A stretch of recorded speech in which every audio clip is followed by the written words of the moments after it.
Ano ang tamang sagot? There's nothing left blank my cup. In my cup, on my cup, or at my cup. So bago po natin sagutin yan, halina't pag-aralan naman natin ang tamang paggamit ng preposition of place, in, on, at. Welcome to our class.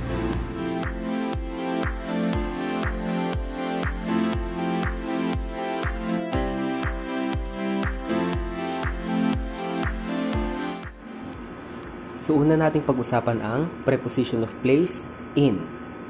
Pag sinabi nating in, ibig sabihin sa loob. Okay? So, ang hinahanap natin or ang tinutukoy natin ay napapaligiran ng walls or nasa loob ng container, within a container. Okay? Pwede rin yung in building rooms.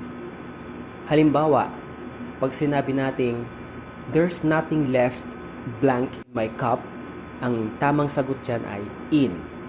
There's nothing left in my cup. Bakit in? Kasi kapag iisipin natin yung cup, mug, or yung baso, it's a container. Basically, in ang gagamitin natin. There's nothing left in my cup. Okay? Again, ang preposition of place in ay sa loob, inside the edges, with container or walls, or inside building rooms. In my room, in my living room. Okay, so that's in. Let's have another example. There's some milk in the fridge. There's some milk in the fridge. Bakit in ang ginamit natin?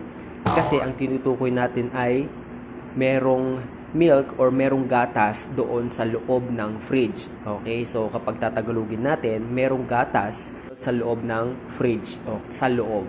Kaya in the fridge. Next, preposition of place, on. Pag on naman ang pag-uusapan natin, ibig sabihin dito is nakapatong or naka-attach. Okay? So kanina doon sa in, nasa loob. Dito naman sa on, nakapatong or naka-attach. Or pwede naman sa above. Example, my phone is on the table. My phone is on the table. Bakit on? Kasi nakapatong siya sa lamesa. Kapag tatagalogin natin to, ang aking phone or ang aking telepono ay nasa ibabaw ng lamesa or nakapatong sa ibabaw ng lamesa. On the table. Nakapatong or nasa ibabaw. Okay, so ang iisipin natin dito kapag on, merong surface. Okay? Doon sa in kanina, nasa loob ng container or nasa loob ng wall. Dito naman sa on, may surface, nakapatong siya or naka-attach. Pag-usapan naman po natin ang preposition of place, at.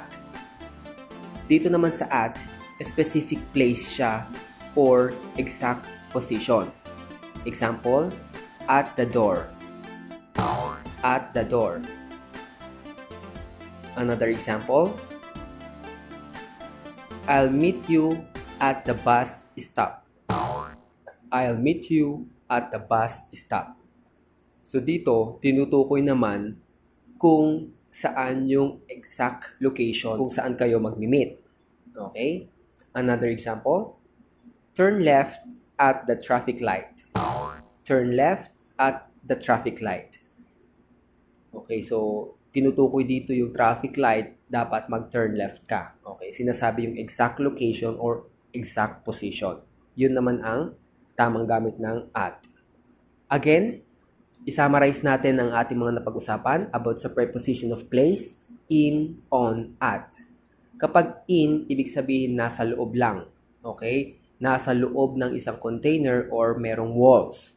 Example, there's nothing left in my cup, or there's some milk in the fridge. Nasa loob ng fridge. On, merong surface or naka-attach or nakapatong. For example, my phone is on the table. Next, preposition of place, at. Ibig sabihin dito is exact position or a specific place. Example, at the door, at Starbucks.